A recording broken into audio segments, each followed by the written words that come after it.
దేవుని నామమునకు మహిమ కలుగును గాక.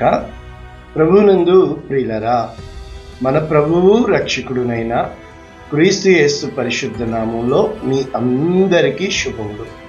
24వ తేదీ నవంబర్ మాసము 2024 సంవత్సరం. ఈరోజు దేవుడు నీకు ప్రేమించి మీకు ఇస్తున్న అద్భుతమైన వాగ్దానం, నేను వారి పాపములన్నింటినీ సముద్రపు అగాధములో పడవేయుదును. ఏంటంట? పాపములన్నింటినీ సముద్రపు అగాధములో పడవేయును. మీకా గ్రంథము 7వ అధ్యాయము 19వ వచనం. పూర్తి వచనము ఏ విధంగా ఉంది? ఆయన మరలా మన యందు జాలిపడును, మన దోషములను అణిచివేయును అని చెబుతూ, వారి పాపములన్నింటినీ సముద్రపు అగాధములలో నీవు పడవేయుదువు. ఇది పూర్తి వచనం. అయితే ఒక్కసారి ఇంగ్లీష్ వెర్షన్ చూసుకొని మనము వెళ్ళిపోదాం. New living translation, mica chapter 7 versus 19. Once again అంటే మరలా. అంటే వన్స్ అగైన్ అంటే అర్థం ఏంటంటే మరలా అంటే అనుదినము కూడా ఈ కార్యం మనలో జరుగుతూ ఉంటుంది చనిపోయేంత వరకు. You will have compassion on us, నీవు మా మీద జాలిపడిదవు. You will trample our sins under your feet. ఇదండి తెలుగులో మా దోషములను అణచివేసెదవు అని ఉంది. కానీ ఇంగ్లీష్లో ఏం రాస్తున్నారు? You will trample our sins under your feet. మా పాపములన్నింటినీ నీ పాదముల కింద తొక్కివేస్తావు. అంటే ఇంకా అవి అయిపోయినాయి, పాదముల కింద పడేశాడు, తొక్కేశాడు.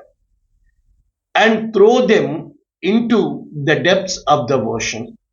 వాటిని నువ్వు సముద్రపు అగాధములలో పడవేసేదవు. ఇది వాక్యం. అయితే ఈ యొక్క మీకా గ్రంథము 7వ అధ్యాయము చాలా ప్రాముఖ్యమైనది. మొత్తం 20 వచనాలు కలవు. 3 భాగాలుగా వారు విభజించారు. మొదటిది ఏంటి?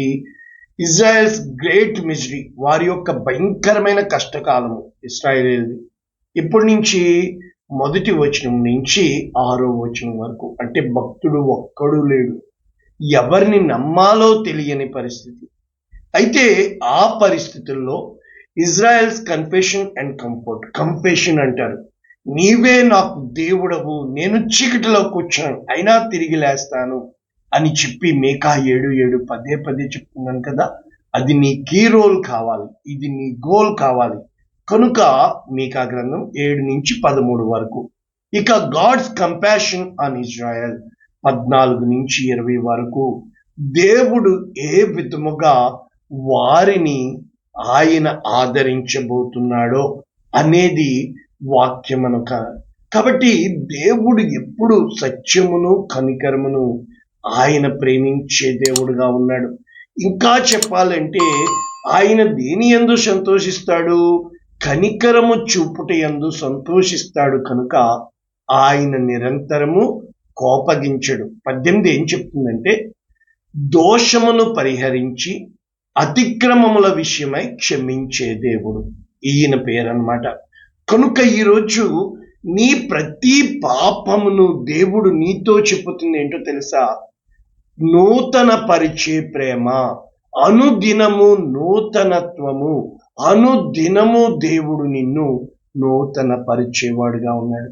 మనం ఏమంటామంటే, ఇక్కడ కొన్ని వాక్యాలు నేర్పిస్తే, హెబ్రీయులకు రాసిన పత్రిక గ్రంథకర్త ఏమని రాస్తున్నాడంటే, ఈ వాక్యాలు ఎత్తిపట్టి 8వ అధ్యాయం 12వ వచనం. నేను వారి దోషముల విషయమై దయగలిగి వారి పాపములను ఇక ఎన్నడూ జ్ఞాపకము చేసుకొనను అని ప్రభువు సెలవిచ్చుచున్నాడు. అంటే దేవుడు మన పాపములను జ్ఞాపకము చేసుకొనడు. అంటే ఆయన జ్ఞాపకం ఉంచుకునేది ఏంటి? మనం అందరూ ఏమనుకుంటాం? నీతిమంతుడు ఒక్కడో లేడు, అందరూ పాపం చేసి దేవుడు అనిపించు. ఇప్పుడు పాపము అనేది నేనటి వాక్యంలో నేను చెప్పి ఉన్నాను. నెంబర్ 1, నీవు పాపము చేశావు అని నేరము ఆరోపించాలి. అది దుష్టుడు. సైతాను నీ కుడి పక్కన, నీ మీద నేరము మోపేవాడు, నిందలు మోపేవాడు, నిన్ను అవమానంకి గురి చేసేవాడు. ఇక నీవు పాపము చేశావని తీర్పు తీర్చడానికి గల బలం ఏంటి? ధర్మశాస్త్రం. ఈ లా అంటే చట్టం ఏంటి? దానికి ఇద్దరు సాక్షులు కావాలి. కనుక ధర్మశాస్త్రం లేకపోతే పాపం లేదు. మరి పాపం అంటే ఏంటి? మనం అందరం అనుకుంటాం పాపులు, వ్యభిచారులు, దొంగలు, అబద్ధములాడేవారని. అంత పెద్ద డైలాగులు వద్దు. పాపము అంటే ఏంటంటే దేవుని నుండి నిన్ను దూరము చేసేది ప్రతీదీ పాపం అని నేను చెప్పను. ఏం చెప్తానో తెలుసా? నిన్ను ఒక మనిషి నుండి దూరం చేసేది ఏదైనా, అది ఏ సంబంధమైనా అంటే అప్పటి వరకు దేవుడు వచ్చిన మరుక్షణము ఆదాము చిన్న బిడ్డలాగా వెళ్ళిపోయి కాలు పట్టుకుని లొంగు చుట్టుకునేవాడండి. ఒకరోజు దేవుడు వచ్చాడు. మొట్టమొదటి సువార్త మాట ఏంటో తెలుసా? ఆదామా నీవెక్కడా? దేవుడు వెతుక్కుంటున్నాడు. కయీను నీవెక్కడా? దేవుడు వెతుక్కుంటున్నాడు. కయీను నీ తమ్ముడైన హేబెలు ఎక్కడా? అబ్రహాంతో. నీ భార్య అయిన షారా ఎక్కడా? ఏలియాతో. నీవు ఎక్కడా అంటే అర్థం ఏంటి? దేవునికి తెలీదా? తెలుసు.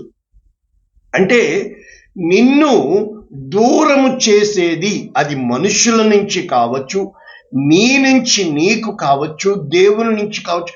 దూరం చేసేది ప్రతీదీ కూడా పాపమే.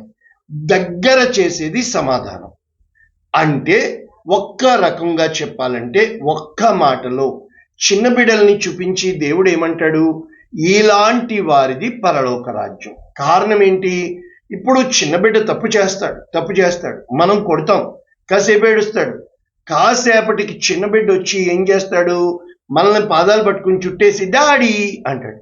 అంటే ఇలాంటి వారిది, అంటే నీవు చిన్న బిడ్డ లాంటి మనస్తత్వము. కనుక మనం పెద్దవారం అయిపోయాం కనుక మనము ఏం చేస్తున్నాము? అది మన మీద ఏలుబడి చేసి ఆ మనుష్యులకి, ఆ పరిస్థితులకి, దేవునికి మనం దూరం అయిపోతూ ఉంటాం. మెల్లిమెల్లిగా దూరం చేసేస్తుంది. అంటే పాపము నిన్ను దూరము చేస్తూ ఉంటుంది. శాపము ఈ దూరమైన వాని మీద ఏలుబడి చేస్తుంది. అంటే ఏ రోజునైతే మనము మన జీవితంలో మనకి ఏర్పడుతున్న పరిస్థితులను బట్టి, అంటే ఉదాహరణకి రోగములు, యేసు ప్రభు ఏమన్నాడు? నీ పాపములు క్షమించబడి ఉన్నవి, నీ పరుపెత్తుకుని నీవు నడువుము. కనుక ఆ యొక్క యేసు ప్రభు ఉన్న ఇంటిలోకి దించిన వానితో అదే చెప్పాడు. 38 సంవత్సరాలు బెతెస్దా కోనేటి యొద్ద ఉన్నవాడితోనూ కళ్ళ ముందు కోనేరుంది, అందరూ దిగి స్వస్థత పొందుతున్నారు. అయితే బెతెస్దా కోనేరు కంటే గొప్పవాడు యేసు ప్రభు అతని దగ్గరికి వెళ్ళాడండి. అంటే దేవుని నోటి మాట చాలు నీ పాపములు క్షమిస్తుంది అని చెప్తున్నానా? అది చెప్పట్లేదు. ఏమని చెప్తున్నాను ఇక్కడ? యెషయా గ్రంథము 33:24, నాకు దేహములో బాగులేదని అందులో నివసించువాడెవ్వడు అనడు. కారణం ఏంటి? దానిలో నివసించు జనుల దోషము పరిహరింపబడు. అంటే ఎప్పుడైతే నీ పాపము వలన రోగము, ఆ రోగమును హేతువు చేసుకుని మరణము వస్తుందో, ఆ ధర్మశాస్త్రమునకు బలము ఆ యొక్క పాపాన్ని ఏలుబడి చేస్తుందో, ఆ పాపపు ముళ్ళును ఎప్పుడైతే నీ పాపములు శుద్ధి చేయబడుతుందో, దోషములు క్షమించబడుతున్నాయో, నీవు స్వస్థత పొందుకుంటావు. అందుకే నిర్గమాకాండం 15:26 దేవుని వాక్యం ఏం చెప్తుంది? నిన్ను స్వస్థపరచు యెహోవాను నేనే, నా మాట నువ్వు శ్రద్ధ. అంటే దేవుని మాట నీకు ఆరోగ్యము, దేవుని మాటలో స్వస్థత, దేవుని యొక్క వస్త్రములో స్వస్థత. అంటే దేవునితో సమాధానమే నీ స్వస్థతకి కారణం. ఎప్పుడైతే శరీరములో రోగం ఉంటుంది కానీ ఆ యొక్క రోగాన్ని సైతము తీసివేయగలిగేది దేవుని యొక్క సమాధానం. నీ యొక్క కళల్లో చిరునవ్వు నింపేది. అంటే మనము ఏ విధంగా చెప్పొచ్చు అంటే, ఇక్కడ హిజ్కియా రాస్తాడు కదా, మరణకరమైన రోగం అతని మీదకి వచ్చినప్పుడు హిజ్కియా రాస్తూ యెషయా గ్రంథం 38లో మిక్కుటమైన ఆయాసం 17వ వచనం, నాకు నెమ్మది కలుగుటకు కారణమాయెను. అంటే మన జీవితంలో ఆయాసం మీద ఆయాసం పెట్టుకుంటూ ఉంటాం. అక్కడ నీ ప్రేమ చేత నా ప్రాణమును నాశనమనే గోతి నుండి విడిపించితివి. నీ వీపు వెనుక తట్టు నా పాపములన్నీ నీవు పారవేసి. అక్కడ సముద్రపు అగాధములో పడవేశాడు, ఇక్కడ వీపు వెనుక తట్టు. అంటే యేసుప్రభు వారు 1-40 కొరడా దెబ్బలు తిన్నారు చూడండి. అంటే మన అతిక్రమ క్రియలను బట్టి ఆయన నలగగొట్టబడెను, మన పాపములన్నీ ఆయన మీద వేసెను. కనుక దేవుడు ఇప్పుడు ఇక్కడ జ్ఞాపకము చేసుకొనను అని ఎన్ని చోట్ల రాశారంటారు. 1-2 వచనాలు త్వరగా నేర్చేసుకుంటే, అంటే మనుషులు ప్రతి మాట జ్ఞాపకం పెట్టుకుంటారు కదా. ఆ సందర్భంలో మనం వేసుకున్న వస్త్రాలు కానీ గుర్తుపెట్టుకోండి, దే మేడ్ యూ ఫీల్, అంటే ఆ ఫీలింగ్ లోకి వెళ్ళిపోయింది, నువ్వు మర్చిపోలేవు తెలుసా. అంటే మనము పదే పదే మర్చిపోలేము అంటున్నాం. వాళ్ళు చేసింది ఎన్నడూ మనం మర్చిపోలేము, కానీ దేవుడు మనం చేసింది మర్చిపోతాను, నేను జ్ఞాపకం పెట్టుకోనని ఎన్నిసార్లు చెప్తున్నాడు చూడండి. అంటే యెషయా గ్రంథము 43:25, నేనే నా చిత్తానుసారం ఆన్ మై ఫ్రీ విల్ నేనే నీ అతిక్రమములను తుడిచివేయుచున్నాను, నేను నీ పాపములను జ్ఞాపకము చేసుకొనను. త్వరగా జ్ఞాపకం చేసుకో. ఇర్మియా 31:34 ఏమంటున్నాడు? నేను వారి దోషమును క్షమించి వారి పాపములు ఇక ఎన్నడూ జ్ఞాపకము చేసుకొనను. ఇర్మియా 33:8, నాకు విరోధముగా చేసిన పాపము దోషము నిలవకుండా వారిని పవిత్రపరచెదను, వారు నాకు విరోధముగా చేసిన దోషములన్నింటినీ తిరుగుబాటులన్నింటినీ క్షమించెదను. అంటే దేవుడు క్షమించడానికి ఇష్టమవుతున్నాడు, దీవించడానికి ఇష్టమవుతున్నాడు, నీ కోసము మంచివి ఆలోచిస్తున్నాడు. నీ పాపములు ఎలాగో అంటే కీర్తనకారుడు 103లో తన ప్రాణమునకు, తన సెల్ఫ్కి, తన స్వయం ఆత్మకి చెప్పుకుంటూ కీర్తన 103:12, పడమటికి తూర్పు ఎంత దూరమో ఆయన మన అతిక్రమములను అంత దూరపరిచి ఉన్నాడని చెప్తూ తండ్రి తన కుమారుల ఎడల చూసారు జాలి పడినట్లు. మనం బిడ్డను కొడతాం, మళ్ళా మనమే హత్తుకుంటాం కదా, చచ్చిపోవాలని కొట్టం కదా, తల్లివి తండ్రివి కదా, మనం పెద్దవారు. అంటే భయభక్తులు కలవారి ఎడల జాలి పడును. ఆయన వెంటనే చూసావా ఎలాగైపోయారో అంటే. కానీ మనమేమంటాము? ఇదిగో దేవుడు తన యొక్క వాక్యాలు ఎంతగా చెప్తున్నాడంటే యెషయా గ్రంథం 44:21, యాకోబు, ఇశ్రాయేలు వీటిని జ్ఞాపకం చేసింది. దేనిని అంట? నీవు నా సేవకుడవు, నేనే నిన్ను నిర్మించాను. ఇశ్రాయేలు, నీవు నాకు సేవకుడివై ఉన్నావు, నేను నిన్ను మర్చిపోను. మనమేమంటాం? దేవుడు నన్ను మర్చిపోయాడు. ఆయన మర్చిపోమని చెప్తా ఉంటాం. ఆయన నిన్ను మర్చిపోడు. ఏమంటున్నాడు? మంచు విడిపోవున్నట్లుగా నేను నీ అతిక్రమములను, మబ్బు తొలగిపోవున్నట్లుగా నీ పాపములను తుడిచివేసింది. అంటే నేను నిన్ను విమోచించి ఉన్నాను, నీవు నా యొద్దకు మలుకు. అంటే దేవుడు తన కార్యమండి, ఆయనే జడ్జి అయినప్పుడు ఆయనే మర్చిపోతానన్నప్పుడు ఇదిగో యెషయా గ్రంథము 49:13, శ్రమనొందిన తన జనుల యందు జాలిపడి యెహోవా తన జనులను ఓదార్చున్నాడు. దేవుడు నిన్ను ఓదార్స్తున్నాడు. నీ శ్రమ, నీ దుఃఖము, నీ వేదన దేవునికి తెలుసు. ఆయన నిన్ను చూస్తున్నాడు. నీ కలంట కన్నీరు రాకముందే ఆయన నీ కన్నీరు ఎరిగిన దేవుడే. ఏమన్నాడు? ఆకాశమా ఉత్సాహధ్వని చేయి, భూమి సంతోషించు, పర్వతములారా ఆనందించుది. ఏమంటున్నాడు? అయితే మనం ఏమంటాము? సియోను ఏమంటుందంటే దేవుడు నన్ను విడిచిపెట్టి ఉన్నాడు, ప్రభువు నన్ను మరచిపోయి ఉన్నాడు. కానీ ఆయన ఏం చెప్తున్నాడు? స్త్రీ తన గర్భమున పుట్టిన బిడ్డను మరచునా?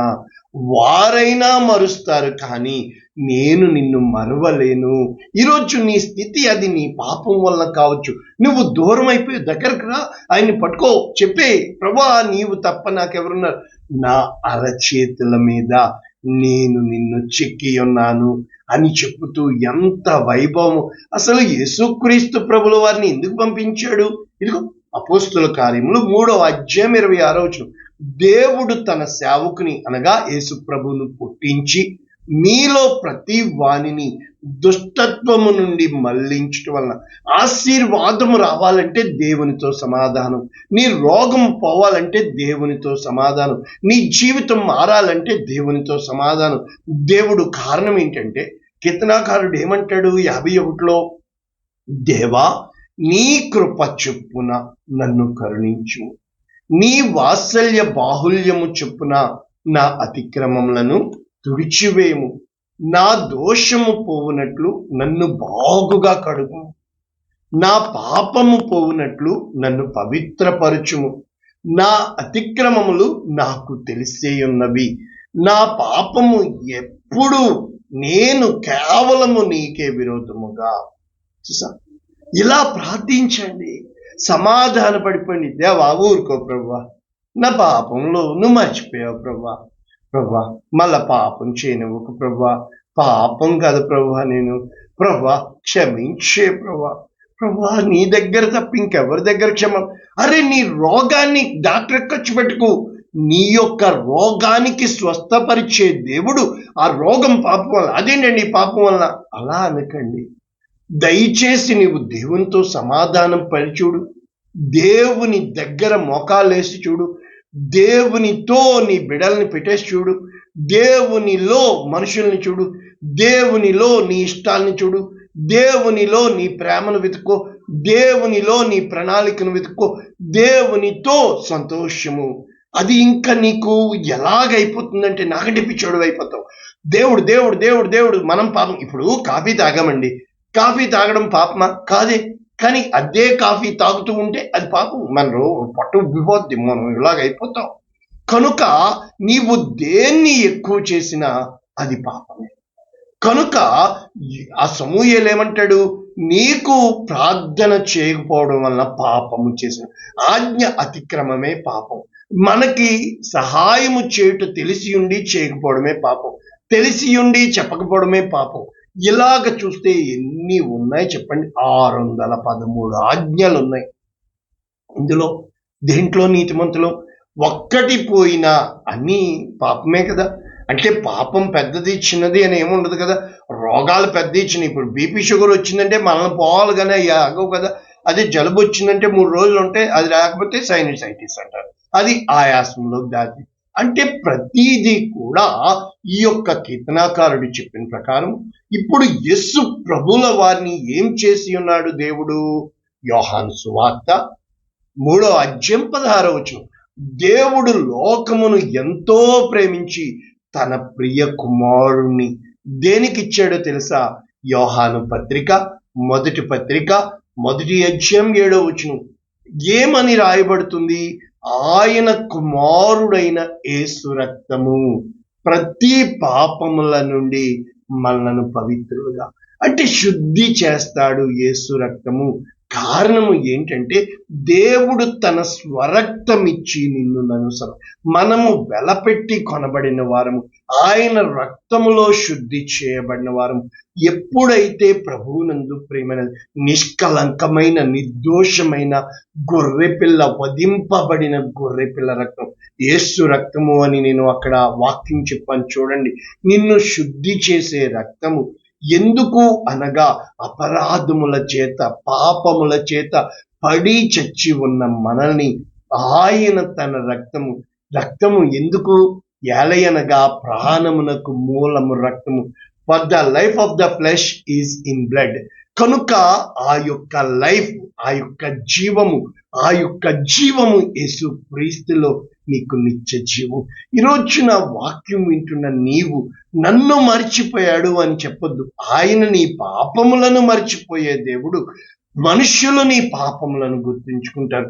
ఆయన నీ నిబంధన జ్ఞాపకము చేసుకునే దేవుడు. మనుషులు చేసిన నిబంధన మర్చిపోయేవారు ఉన్నారు. ఆయన నిన్ను ప్రేమించే దేవుడుగా ఉన్నాడు, మనుషులు నిన్ను దూషించేవారుగా ఉన్నారు.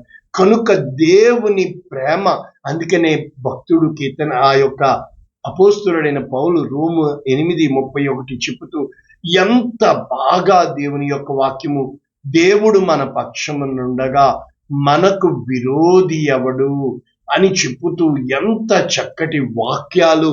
అంటే దేవుని ప్రేమ నుండి, క్రీస్తు ప్రేమ నుండి ఎడబాపు వాడ, శ్రమ అయినా, బాధ అయినా, హింస అయినా, కరువైన, వస్త్రహీనత అయినా, ఉపద్రవమైన, ఖడ్గమైన, ఇంకా చెప్పుతున్నాడు దినమెల్ల వధించబడిన వారము. అయితే వీటన్నింటిలో విజయం అంట మరణమైన, జీవమైన, దేవదూతలైన, ప్రధానులైన, ఉన్నవి అయినా, రాబోవునవైన, అధికారులైన, ఎత్తైన, లోతైన, మరి ఏదైనా క్రీస్తు ప్రేమ నుండి. ప్రేమ సమస్తమును ఓర్చుకును, ప్రేమ దయ చూపించును, దయగలిగిన దేవుడు, ఆయన తీర్పు తీర్చుటకు తొందరపడడు. ఇన్ని వాక్యాలు విన్నావు. కనికరించుటకు. కానీ సమస్య ఎవరినో తెలుసా? మనకంటే ముందు మన శత్రువుల్ని కనికరించే దేవుడు. అది గుర్తుపెట్టుకోండి. మనకి కీడు చేసిన వారిని కనికరించే దేవుడు ఆయన. దేవుడు కనుక మనం అనుకుంటాం, ప్రభువా ప్రభువా, ఆయన ఒకటే చెప్తా ఉంటాడు, నేను నిన్ను క్షమించినట్లుగానే వారిని క్షమించి ఉన్నాను. కాబట్టి మనల్ని క్షమించిన దేవుడు వారిని క్షమించొద్దు అని చెప్పడానికి నీకు నాకు అర్హత లేదు. దేవుడు అంటే క్షమాపణ చేసే దేవుడు, క్షమించే దేవుడు. కనుక నువ్వు ఫిక్స్ అయిపో, దేవుడు మంచివాడు. నీకంటే ముందు నీ శత్రువులను క్షమిస్తాడు, నీ శత్రువులను దీవిస్తాడు. కాదు కాదు కాదు, నీలో అసూయ రాకుండా, నీలో కలహము రాకుండా, మత్సరము రాకుండా, నిన్ను శుద్ధి చేయడానికి. అందరూ బాగున్నారనిపిస్తుంది. కాదు కాదు, నిన్ను దేవుడు ప్రథముడుగా ఎంచుకున్నాడు. ఎప్పుడైతే నీలో ఆయన రూపము వస్తుందో, ఆయన గుణము వస్తుందో, ఆయన ప్రేమ వస్తుందో, దేవుడు క్షమించాల్సిన పని లేదు. నేను ఒక్కటే చెప్పనా, ఎదుటి వారికి మేలు కలగాలి, ఎదుటివారు బాగుండాలి అని మనస్ఫూర్తిగా వారిని దీవించే హృదయం నీలో ఏర్పడిందా? అయితే నీ పాపములు క్షమించబడింది. ఎప్పుడైతే ఎదుటి వాళ్ళు అలా చేశారని పెడతావో, నువ్వు ఎంత గొప్ప పాస్టర్ అయినా, ఎంత గొప్ప బిషప్ అయినా, రెవరెండ్ అయినా, నీలోంచి దేవుని ప్రేమ వెళ్ళదు. ఎప్పుడైతే దేవుని ప్రేమ నీలోంచి వెళ్ళిపోవాలి అంటే ఆ ఆటంకాలన్నింటినీ కూడా నీ నడినెత్తి నుంచి అరి కాలి వరకు దేవుని ప్రేమ ప్రవహించేదిగా, దేవుని ప్రేమ ప్రకాశించేదిగా, దేవుని ప్రేమ ప్రజల్ని దగ్గర చేసేదిగా, దేవుని దగ్గరకు పిలిచేదిగా. రమ్మనుచున్నాడు. ఇటువంటి పాటలు పాడుతుంటే దేవుని ప్రేమ వెళ్ళి వాళ్ళని తాకితే, అయ్యో నేను పాపిని అని చెప్పి వాళ్ళు దేవుని ముందు సాగిలపడితే, ఈరోజు నీతో చెప్తున్న మాట, ఆయన నిన్ను క్షమించాడు. ఆయన నీకు ఇంకా తీర్పు తీర్చడు. మనుషులు ఎప్పుడూ తీర్పు తీరుస్తారు. వాళ్ళకి ఎంత చెప్పినా నేను 3 పాయింట్లు మీకు అర్థం చేసుకుంటాను,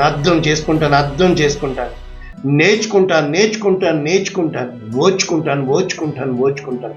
నీ జీవితం మారిపోయింది. పరిశుద్ధుడా, ప్రేమ కలిగిన తండ్రి, విత్తబడిన వాక్యమును నిండాలుగా దీవించమని, యేసు రక్తము ప్రతి పాపము నుండి మమ్మల్ని శుద్ధుల్ని చేయనని, నిత్యముగా వాక్యం విన్న వీరి కుటుంబాలని నిండాలుగా దీవిస్తూ, యేసు శ్రేష్టమైన నామున నీ కృపాహస్తాలకి బిడల ఆశీర్వాదములు పొందుకొనుగా. కానీ డిసెంబర్ మాసం వస్తుంటుండగా గొప్ప కార్యాలు చేరునుగా. కానీ యేసు నామమున దీవిస్తున్నాము తండ్రి, amen. God bless you all. దేవుడు మిమ్మల్ని దీవించునుగా. షేర్ చేయండి, లైక్ చేయండి, అనేక మందికి మా అయ్యగారి వాక్యాలని ప్రకటించండి. Thank you.